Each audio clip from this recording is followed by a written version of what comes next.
అందరికీ నమస్కారం. ఈ రోజు మనతో పాటు ప్రముఖ తంత్ర జ్యోతిష్యులు, జ్యోతిష రత్న, జ్యోతిష సామ్రాట్ చింతా రుక్మన్ గౌరవ్ గారు మనతో ఉన్నారు. గురుగారితో మాట్లాడేద్దాం. నమస్కారం గురుగారు. మాతృదేవోభవ, పితృదేవోభవ, ఆచార్య దేవోభవ. ఓం నమో మాందేశ్వరాయ నమః. గురుగారు, నవంబర్ మాసం విశేషంగా వృషభ రాశి వారికి ఎలాంటి స్థితిగతులు, ఛాలెంజెస్ ఈ నెల ఎదుర్కోబోతున్నారు? ఎటువంటి పరిహారాలు తీసుకుంటే బాగుంటుంది? ఈ 2025 సంవత్సరం నవంబర్ మాసంలో వృషభ రాశి వారి యొక్క మాస ఫలితాలు తెలుసుకునే ముందు ప్రతి నెల మనము ప్రతి రాశికి ఒక ప్రత్యేకమైనటువంటి విషయాన్ని తెలియజేస్తున్నాం. అందులో భాగంగా తీసుకుంటే వృషభము అంటే కాలపురుషులకు రెండవ ఇల్లు, ధనవాక్ కుటుంబ స్థానం. ఇది నైసర్గికంగా అంటే ఎవరి జాతకంతో సంబంధం లేకుండా ఉన్నటువంటి విషయం. ఇది మేషం కాలపురుషుడితో ప్రారంభమవుతుంది, ప్రారంభం మీనంతో అంతమవుతుంది. మేషం తల అంటే మీనం పాదాలు, కాలపురుషుడి అవయవాల్లో భుజములు, మెడ, ఈ గొంతు ఇవన్నీ కూడా వృషభ రాశికి వస్తాయి. అంటే ఇక్కడ ఈ రాశికి అధిపతి శుక్రుడు. శుక్రుడు ఆయన సమస్త కళలు ఆయన ఆధీనంలో ఉంటాయి. ఈ రాశి వాళ్ళకు పట్టుదలకు మారిపోయారు. వీళ్ళ నిర్ణయాలు అంత ఈజీగా మారవు, అంత సులభంగా ఒకరిని నమ్మరు, వీళ్ళు ఎక్కువ నమ్ముతారు. స్థిర రాశి కాబట్టి నిర్ణయాలు స్థిరంగా ఉంటాయి. అదేవిధంగా వీళ్ళకు ఈ రాశి వృషభం అన్నాం కాబట్టి, వృషభం అంటే ఎద్దే కదా, రెండవ స్థానం ధనస్థానం అంటారు. అందుకే బుల్ మార్కెట్లో షేర్ మార్కెట్ మనకు ఎద్దునే పెట్టుంటారు. అది అక్కడ జ్యోతిషం చూడలేదు, ఆటోమేటిక్గా అక్కడ ఆ సింబల్ వచ్చేసింది, బుల్ రన్ అంటారు. కాబట్టి ఇక్కడ వృషభం అంటే ఏమంటే మనకు పవిత్రంగా మనం చూస్తాం, మనం పరమేశ్వరుడు వాహనమని. అది కష్టపడడంలో ఏమాత్రం వెనకడదు. ఇట్లా వీళ్ళు కూడా అలాగే ఉంటారు, పట్టుదలగా ఉంటారు, బాగా కష్టపడతారు. వీళ్ళు పుట్టిన తర్వాత వీళ్ళ తండ్రి ఖచ్చితంగా డెవలప్ అవుతాడు. వృషభ రాశిలో ఎవరైనా పుడితే తండ్రికి అభివృద్ధి, కానీ తండ్రితో న్యూట్రల్గా ఉంటారు. తండ్రికి అభివృద్ధి, తండ్రితో న్యూట్రల్గా ఉంటారు, రెండు ఉంటాయి. ఏమంటే ఏమి ఎంతవరకు అంతవరకు అంతే. కాబట్టి ఈ రాశిలో చంద్రుడు ఉచ్చస్థితి పొందుతాడు. చంద్రగ్రహం రోహిణి నక్షత్రం చాలా బలంగా ఉంది. ఇక్కడ వచ్చేకాడికి చంద్రుడు బలంగా ఉంటాడు కాబట్టి తిరుమల అనేటువంటి క్షేత్రానికి వీళ్ళు వెళ్ళే కొద్దికి బలం పెరుగుతూ ఉంటుంది. తిరుమల క్షేత్రం చంద్రుడిది. నవగ్రహాల్లో ఒక్కొక్క గ్రహానికి ఒక్కొక్క పుణ్యక్షేత్రం ఉంటుంది, అక్కడ ఆ గ్రహ ప్రభావం ఎక్కువ ఉంటుంది. ఇప్పుడు రవి అనుకోండి, సూర్యగ్రహం అనుకోండి, కోణార్క సూర్య దేవాలయం. రవి యోగ గ్రహంగా ఉన్న వాళ్ళు కోణార్క సూర్య దేవాలయానికి, లేదా సూర్యనారాయణ అనేటువంటి మహావిష్ణు ఆలయం కానీ లేదా ఇంకేదైనా కానీ ఉంటే వెళ్ళి రావచ్చు. అదేవిధంగా చంద్రుడు బలంగా ఉన్నవాళ్ళు దాన్ని ఇంకా బలం పెంచుకోవాలంటే తిరుమలకు వెళ్ళొస్తే చాలు. కుజుడు బలంగా ఉన్నవాళ్ళు, కుజుడు యోగ గ్రహంగా ఉన్నవాళ్ళు అరుణాచలం వెళ్ళి రావాలి, కుజుడు బలంగా ఉంటాయి. అదేవిధంగా రాహువు, కేతువు ఇద్దరికి శ్రీకాళహస్తి స్వామి అమ్మవాళ్ళు దర్శించుకొని వస్తే చాలు. తర్వాత గురువు అంటే తిరుచెందూరు సుబ్రహ్మణ్యేశ్వర స్వామి, కేరళలో గురువాయూరు, ఈ రెండు బలంగా ఉంటాయి ఆలయాల్లో తీసుకుంటే. ఇంక లేదంటే వాళ్ళు ఏదైనా పెద్ద శ్రీ గురుక్షేత్రాలు, దత్తక్షేత్రము, దక్షిణామూర్తి ఇటువంటి ఆరాధనలకు వెళ్ళొచ్చు. అదే మీకు గురువైన తర్వాత మీకు శుక్రుడు బలంగా ఉన్నటువంటి ఆలయాలు తిరుచానూరు, అదేవిధంగా శ్రీరంగం, ఈ రెండు చోట్ల శుక్ర బలం విపరీతంగా ఉంటుంది. శుక్రుడైన తర్వాత మీకు బుధగ్రహము, బుధుడు బలంగా ఉన్న క్షేత్రం మధుర మీనాక్షి ఆలయం. ఆ అమ్మవారు పూర్తి గ్రీన్గానే ఉంటుంది. ఇంకా బుధుడయ్యాడు, మీకు ఇంకే గ్రహం ఉంది, రాహుకేతులు చెప్పాము. ఆ విధంగా ఇక్కడ చంద్రబలం బాగుంది. వృషభ రాశి వాళ్ళకు చంద్రబలం బాగుంది. ఇప్పుడు నేను చెప్పినటువంటి ఈ బలాలు ఏ టెంపుల్లో ఏ గ్రహ బలం బాగుందని, ఇప్పుడు ఉదాహరణ చంద్రుడు అవయోగ్గా ఉంటారు, చంద్రుడు ఎవరికైనా వ్యతిరేక గ్రహంగా ఉంటారు, వాళ్ళు తిరుమలకు వెళ్తే ప్రయోజనం లేదు. కుజుడు ఎవరికైనా వ్యతిరేకంగా ఉంటాడు, వాళ్ళు అరుణాచలం పోయి ప్రయోజనం లేదు. బుధుడు వ్యతిరేకంగా ఉన్న వాళ్ళు మదురై వెళ్ళే ప్రయోజనం లేదు. మనం భక్తి భావంతో పోతాము, మనకు ఆ ప్లానెట్ యాంటీగా ఉంది, వ్యతిరేకత ఇంకా పెరిగిపోతుంది. అక్కడ టెంపుల్లో శక్తి వస్తూనే ఉంటుంది, 24 గంటలు ఆ టెంపుల్లో ఆ శక్తి విడుదలవుతూ ఉంటుంది. ఆ వాతావరణంలోకి వెళ్ళినప్పుడు అవయవ గ్రహ బలం మనం ఫుల్గా బ్రీతింగ్ కడపండి పిలుచుకొని వచ్చేట్టు అవుతుంది. అదే యోగ గ్రహానికి వెళ్ళామనుకో ఇంకా యోగం పెరుగుతుంది. ఎందుకు ఈ వివరణ ఎందుకు ఇవ్వాల్సి వచ్చిందంటే, నవగ్రహాలకు సంబంధించిన టెంపుల్స్ తిరుగుతూ ఉంటారు. నవగ్రహాల్లో యోగి అవయోగి ఉంటాడు, ఒక యోగించే గ్రహం, ఒక అవయోగించే గ్రహము, ఒక నీచ గ్రహం ఉంటుంది, ఇంకొక బాధకాధిపతి ఉంటాడు, ఇంకొక వక్రించిన గ్రహం ఉంటుంది. ఇవన్నీ తెలియకుండా వెళ్తే ఆడేమవుతుంది, అవయోగాలు మనకు వ్యతిరేకతలు ఎక్కువ అవుతాయి. అందువల్ల నవగ్రహాలకు సంబంధించిన ఆలయాలు చెప్పను, అంటే సాక్షాత్తు పలానా శుక్రుడు ఆలయానికి ఇట్లంతా నేను చెప్పను, వెనకాల అధిదేవతలు చెప్తాం. వీళ్ళకి చంద్రుడు తిరుమల కాబట్టి వృషభ రాశి వాళ్ళు తిరుమల వెళ్ళొస్తే చాలు. పోయే కొద్దికి యోగం. తిరుమల పరిసర ప్రాంతాల్లో కూడా నివసిస్తే చాలు వృషభ రాశి వాళ్ళు, బాగుంటుంది. ఎందుకంటే ఈ రాశిలోనే రోహిణి నక్షత్రంలో చంద్రుడు బలాన్ని పొందుతాడు. రోహిణి నక్షత్రం ఉన్న రోజు వీళ్ళు తిరుమలకు వెళ్ళొచ్చు, రోహిణి నక్షత్రం రోజు సోమవారం వచ్చినా వెళ్ళొచ్చు, రోహిణి నక్షత్రం పౌర్ణమి వచ్చినా వెళ్ళొచ్చు. తిరుమలలో వెంకటేశ్వర స్వామి చంద్రప్రభ వాహనం పైన ఊరేగుతూ ఉన్నప్పుడు ఆ దాంట్లో ఖచ్చితంగా పాల్గొనాలి. ఇది ఒక ప్రత్యేకత ఈ రాశికి. అదేవిధంగా ఈ మాసం తీసుకుంటే వృషభ రాశికి వీళ్ళకు 2వ స్థానంలో ఉన్నటువంటి గురువు 3వ స్థానంలోకి వెళ్ళాడు. 3వ స్థానంలో అది 3వ స్థానం పాపస్థానము అని అంటారు, కానీ అక్కడ పోయి ఏమయ్యాడు, ఈయన ఉచ్చస్థితి పట్టాడు. అప్పుడు వీళ్ళేమి 3వ స్థానం అంటే ప్రయత్నము, కమ్యూనికేషన్, వాచ్, సెల్ ఫోను, మన బండి కీసు, ఇంటి తాళాలు, ఇవంతా 3వ స్థానానికి వస్తాయి. కాబట్టి చేసే ప్రయత్నాలు వీళ్ళకి సక్సెస్ అవుతాయని అర్థం. ఇంతకాలం పెండింగ్ ఉన్నవి ఇప్పుడు మూమెంట్ అవుతాయి. 3వ స్థానం అంటే పాపస్థానం అంటే అంతా పాపమే వచ్చేది. దానికి ఒక ప్రత్యేకత ఉంటుంది, ప్రతి స్థానానికి ప్రత్యేకత ఉంది. ప్రతి ఒక్క స్థానంలో శుభకారకత్వాలు ఉన్నాయి. ఆ శుభకారకత్వం ఉంది, దాన్ని శుభంగా మార్చుకోవడానికి మళ్ళీ కారకత్వం ఉంది, దాన్ని పట్టుకోవాలి, దీన్ని వదిలేయాలి. ఇసుక చక్కెర వేసే చైమలు ఎట్లాగైతే చక్కెర ఎత్తుకుంటాయి, ఇసుక వదిలేసి మనం ఆ పాపత్వాన్ని జపం చేయకుండా దాని ద్వారా బెనిఫిట్ ఎలా పొందాలి, మైనస్ ప్లస్ అయినట్టు అక్కడ మనం వ్యతిరేకతను పక్కన పెట్టి మన అనుకూలతను ఎలా సాధించుకునే ప్రయత్నం చేసుకోవాలి. కాబట్టి వీళ్ళు ప్రయత్నించే పనులు సక్సెస్ అవుతాయి. తర్వాత వీళ్ళకు 7వ స్థానంలో కుజుడు రవి వస్తున్నారు. రవి రావడం మంచిదే, చతుర్థాధిపతి. కుజుడు వస్తున్నాడు, టెన్షన్ ఎక్కువ ఉంటుంది. రవి వల్ల ధీమా ఎక్కువ ఉంటుంది. రవి అంటే గ్రహరాజు కదా, రాజు ఎప్పుడు ధీమాగానే ఉంటాడు. ధీమాగా ఉండేవాడు రాజు. నాకు అన్నీ జరుగుతాయి, నేనే రాజు, నేనే కింగు అనేటువంటి స్వభావం ఉంటుంది. కాబట్టి ధీమా ఉంటుంది, టెన్షన్, రెండు మిక్సింగ్ అవుతాయి. ఇంకా 6వ ఇంట్లో శుక్రుడు ఉన్నాడు. 6వ ఇంట్లో శుక్రుడు మంచోడే, స్వస్థానం పడ్డాడు. కాబట్టి 6, 7 స్థానాల మీదుగా బుధ, శుక్ర, రవి, కుజ ప్రభావాలు ఉన్నాయి. కాబట్టి ఇక్కడంతా కూడా కొంచెం క్లమ్సీగా ఉంటుంది. దీన్ని వీళ్ళు కాస్త వీళ్ళకి పట్టుదల, ముందు చూపు ఎక్కువ. వృషభ రాశి వాళ్ళకు ఉన్నంత ముందు చూపు ఎవరికి ఉండదు. రేపెట్లో ఈరోజు డిజైన్ చేస్తారు వాళ్ళు, నెక్స్ట్ ఇయర్కి ఎలా ఉన్నది ఇప్పుడు డిజైన్ చేస్తారు. అందుకే శ్రీకృష్ణుడు రోహిణి నక్షత్రం పుట్టి ముందు చూపుతూనే ఆయన నెక్స్ట్ ఏం చేయాలో, ఎవరిని ఎక్కడ కొట్టాలో కొట్టుకుంటూ వచ్చాడు. సేమ్ అదే క్వాలిటీస్ ఉంటాయి వీళ్ళకు. ఆకర్షణ కూడా ఎక్కువ వీళ్ళకు, ఎందుకంటే రోహిణి నక్షత్రం అక్కడ ఉంది. ఎక్కువ మ్యారేజెస్ వృషభ రాశి వాళ్ళకి లవ్ మ్యారేజెస్ అవుతాయి. వీళ్ళు గమ్మునే ఉంటే కూడా సరే వీళ్ళు వెంట పడతారు. చంద్రుడు యోగి, వశీకార ప్లానెట్ చంద్రుడు. కాబట్టి వీళ్ళని చూడాలనిపిస్తుంది యుక్త వయసు వచ్చిన తర్వాత అట్ట. కాబట్టి వీళ్ళకు ఈ ముందు చూపు ఉన్నటువంటి రాశి కాబట్టి అంతా లెక్కలు బాగా వేసుకుంటారు. కాబట్టి ద్వితీయ పంచమాధిపతి బుధుడు, మ్యాథమెటిక్స్ సంబంధించిన బుధుడు వీళ్ళకి యోగ గ్రహం. కాబట్టి వీళ్ళు లెక్కలు బాగా వేసుకుంటారు. కాబట్టి ఉన్నా కానీ బ్యాలెన్స్ చేసేసి ఓకే అని ఫైనల్ ఆన్సర్ వేసుకొని పోగలరు. తర్వాత వీళ్ళకి 10వ ఇంట్లో రాహు బాగా యోగిస్తాడు. 10వ ఇంట్లో రాహు మంచి స్టాండర్డ్గా ఉన్నాడు వీళ్ళకు.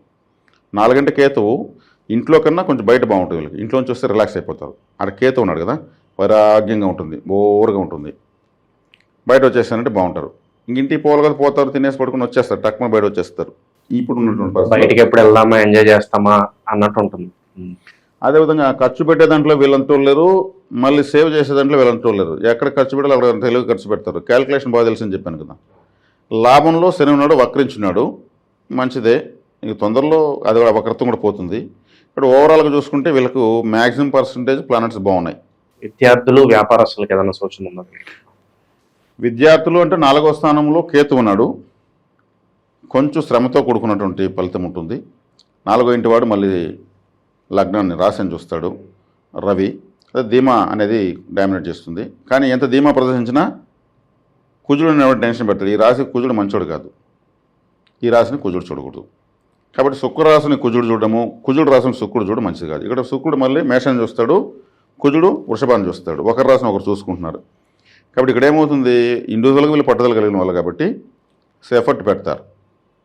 ఎఫర్ట్ పెట్టి కొంచెం వైరాగ్య భావంలో చదువుతారు. ఎందుకు కేతు 4వ ఇంటి ఉన్నాడు కాబట్టి వైరాగ్య భావంతో చదువుతారు. కొంచెం మనం ఇప్పుడు చదవకపోతే ఫ్యూచర్లో బతకలేము, బతికి తీరాలి, డబ్బులు కావాలంటే చదవాలి, ఇట్లాంటి కొంచెం వైరాగ్య చింతన ఇంటర్నల్గా ఉండి ఆలోచించుకుంటే ఆ టైప్ ఆఫ్ వేవ్స్ బ్రెయిన్లో వస్తూ ఉంటాయి. కాబట్టి చదువుతారు. ఇన్వెస్ట్మెంట్స్ పరంగా ఏదన్నా సూచన ఉందా? ఆ ఇన్వెస్ట్మెంట్లు వీళ్ళు ఎప్పుడు ఇన్వెస్ట్మెంట్లో పోయేవాళ్ళు వృషభ రాశి వాళ్ళు. ఎందుకంటే షేర్ మార్కెట్కి సభ్యులే వీళ్ళ ఇది డిఫరెంట్ ఇన్వెస్ట్మెంట్స్ వీళ్ళు ఆలోచించుకుని డిఫరెంట్ సెక్టర్స్లో వీళ్ళే డిజైన్ చేసుకుంటారు. ఇంకొకరి సలహాలు పెద్దగా అడగరు. అంటే ఈ వృషభ రాశి వాళ్ళు స్వయం నిర్ణయంలో బలవంతులు. కాబట్టి తక్కువ రేటు ఉన్నప్పుడు బంగారం కొనిపెట్టడము, తక్కువ రేటు ఉన్నప్పుడు ఇంకేదైనా విలువైనటువంటివి చేసి సంపాదించి పెట్టేయడము, ఆ స్థిరాస్తులు ఎక్కువగా సంపాదించి పెట్టడము, వాటి వాల్యూస్ పెంచుకుంటూ పెరుగుతూ ఉంటే అబ్జర్వ్ చేస్తుండడము, ఇట్లా ఇన్వెస్ట్మెంట్స్ వీళ్ళు పలు రకాలుగా వీళ్ళ నాలెడ్జ్ కొద్ది చేసేస్తారు. ఆ సామర్థ్యం అయితే ఉంది. ఆర్థిక స్థితిగతులు బాగానే ఉంటాయి అంటారా? కెరీర్ పరంగా ఇప్పటి వరకు నాకు అంత గ్రోత్ లేదు, ఎక్కడ తీసింది అక్కడే ఉంది అనుకునే వాళ్ళకి ఏం చెప్తారు?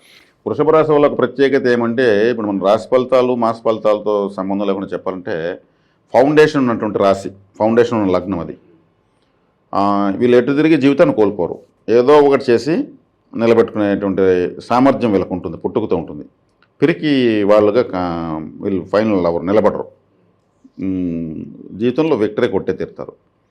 కాబట్టి ఇంక వీళ్లకు ఆర్థికంగా నాకు తెలిసినంత వరకు అంత ఇబ్బందులు అయితే ఎప్పుడు రావు. ఒకవేళ వచ్చినా దాన్ని అధిగమించుకుంటూనే పోతారు.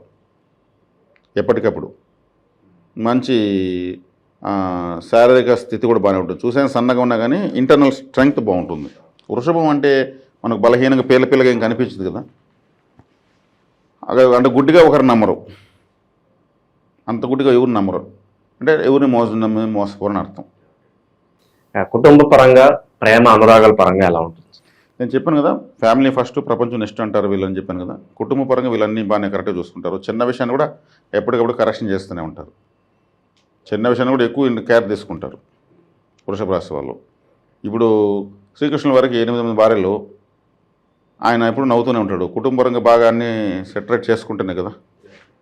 అని మనం ఎగ్జాంపుల్ తీసుకుంటే, సో ఓవరాల్గా ఈ నెలలో అలాంటి విషయంలో మీరు ఎక్కువగా కేర్ఫుల్గా ఉండాలంటే ఒక మాటలో ఏం చెప్తారు వీళ్ళకి? ఫలానా విషయంలో కేర్ఫుల్గా ఉండాలనుకుంటే వెహికల్లో స్పీడ్గా పోకుండా కూడా మంచిది. కుజుడు లగ్నాన్ని చూస్తాడు కాబట్టి, రాశిని చూస్తాడు కాబట్టి. కుజుడు రక్తానికి అధిపతి, ఆయన ఎక్కువగా రక్తం ఫ్లోటింగ్ బాగా పెరిగి ఇంకా స్పీడ్గా తోలుదాం. ఇప్పుడు స్లోగా వెళ్తున్న వ్యక్తికి బ్లడ్ ఫ్లోటింగ్ స్లోగా ఉంటుంది, బురదగా రక్తం ఉంటుంది, అది మెల్లగా పోతూ ఉంటుంది. ఓ 40లో పోతాడు, అదే 100 అనుకుంటాడు. ఓ చిన్న పిల్లవాడు, ఒక యుక్త వయసులో ఉన్న పిల్లవాడికి చాలా పలుచగా రక్తం ఉంటుంది, పెట్రోల్ పెట్టి తిరుగుతూ ఉంటుంది. ఇంకో వాడు 120లో పోతూ ఉంటాడు, ఇట్ల పడి లేపుతూ ఉంటాడు బండిని. దానికి కారకుడు కుజుడు. కాబట్టి ఇక్కడ కుజుడు అనేవాడు డైరెక్ట్గా లగ్నం చూస్తున్నప్పుడు కాస్త వయసు అయిన వాళ్ళు కూడా కొంచెం స్పీడ్గా తోలుదాం అనిపిస్తుంది. ఎప్పుడు పోవడు స్పీడ్గా అయినా, ఇప్పుడు ఈరోజు స్పీడ్గా పోయాడు పడ్డాడు అంటూ ఉంటారు. ఈ రక్తానికి అది ప్రమాదానికి కారకుడు ఆయన. కుజుడు అంటే అంబులెన్స్, అందుకే అది భీకరంగా శబ్దం చేస్తూ వస్తుంది. కాబట్టి కుజుడు వ్యతిరేకంగా ఉన్నప్పుడు లేదా కుజుడు రాశిని చూసినప్పుడు టెన్షన్ పెడతాడు. కాబట్టి వెహికల్లో పడినప్పుడు జాగ్రత్తగా పోవాలి. తర్వాత మనం గమనే ఉన్న వెహికల్ తోలితే నాకు తెలియదు బా, నాకు అప్పుడు సమస్య లేదు కదా అనుకుంటే ఇంకెవడో వచ్చి గుద్దేదానికి అవకాశం వస్తుంది, రాంగ్ రూట్లో వచ్చి. అంటే ఏదో ఒక ప్రమాదం, చిన్న ప్రమాదం జరిగేదని అవకాశం ఉంది. అంటే రక్తం కళ్ళ చూస్తాము, ఇది తెల్లారులేసి ఏదో కత్తి తగింది, బ్లేడ్ తగింది, గుచ్చుకునింది అంటారు, అట్లా గాయాలయ్యేదానికి అవకాశం ఉంటుంది.